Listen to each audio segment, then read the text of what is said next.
All right, so this year's Christmas project is this oak tray, or you could use it as a decoration. You could actually stand it up, but it also works as a tray, and we made it completely out of, not completely, we made the frame out of oak flooring, and the back is a birch veneer 1/4 inch. I've got the saw set to 2 1/4, and we're just gonna rip this tongue off of the edge.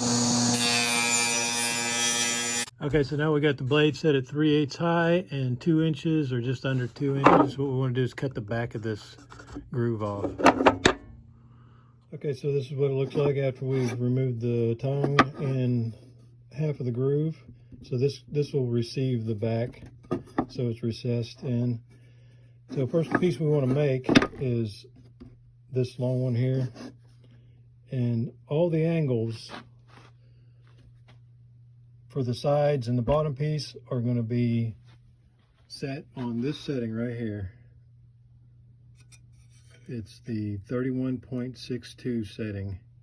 So if you have a chop saw and you can set it locks in on that setting. The only angle that's not on that setting will be this top one, and I'll show you how we come up with that. This first one with finish side out is going to be from long point to long point is going to be 13.5. So cut these little return pieces. These are only 1 1/8 inch long, so it's easier to cut it off a long piece. So what I did here was I put a little mark right here on the saw.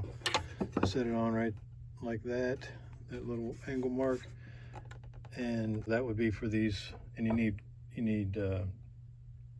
two of each. They're opposite each other. Okay, we got the bottom piece cut, and we got one of the little return pieces cut.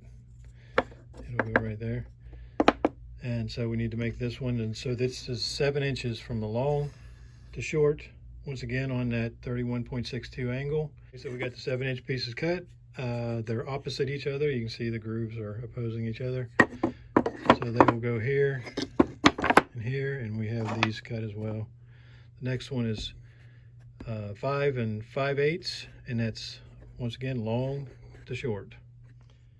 Okay, so we have the next piece, the right and the left.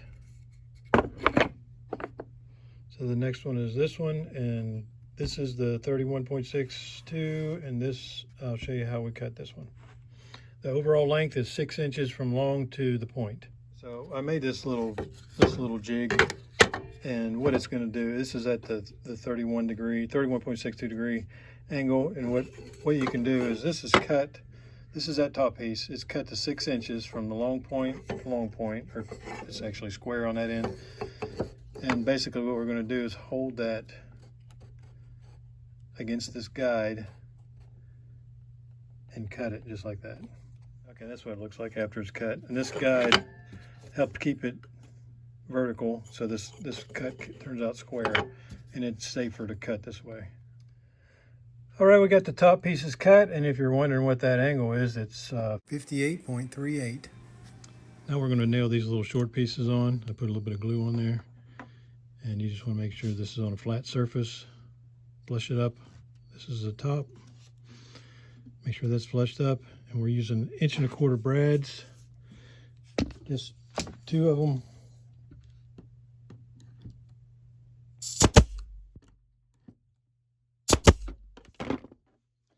Do that for all your side pieces.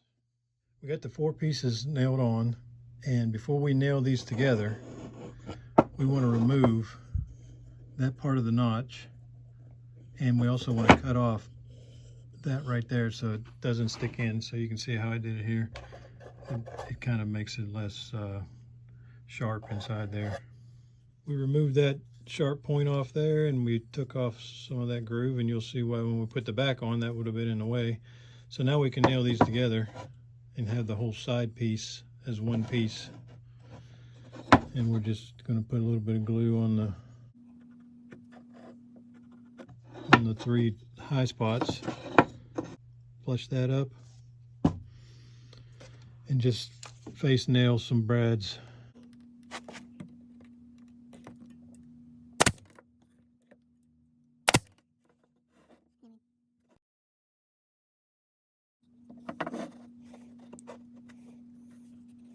And just flush this up right here.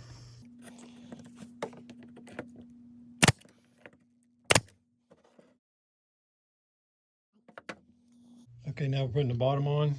So we got two sides put together. Just same thing, put a little bit of glue right here.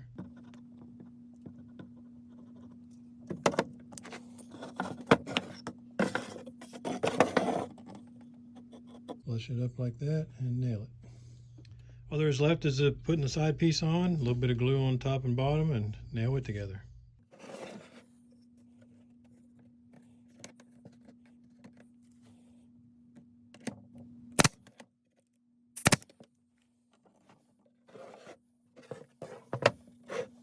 So basically what I did to lay out this piece was I set it on top of it and traced it out, and then subtracted off this 1/4 inch. And you can cut this on the chop saw, these angles. If you rip this the right width, you can cut this on the chop and make sure your angle is exactly right. You may have to use a circular saw for these, but the top and bottom you can cut with your chop saw. And that's pretty much it on the construction of it. And just I glued and nailed this back piece on here. This is the kind of finish we decided to use. It's about as easy as it gets. It's one coat, and then you wipe it on, wipe off the excess, and that's pretty much it.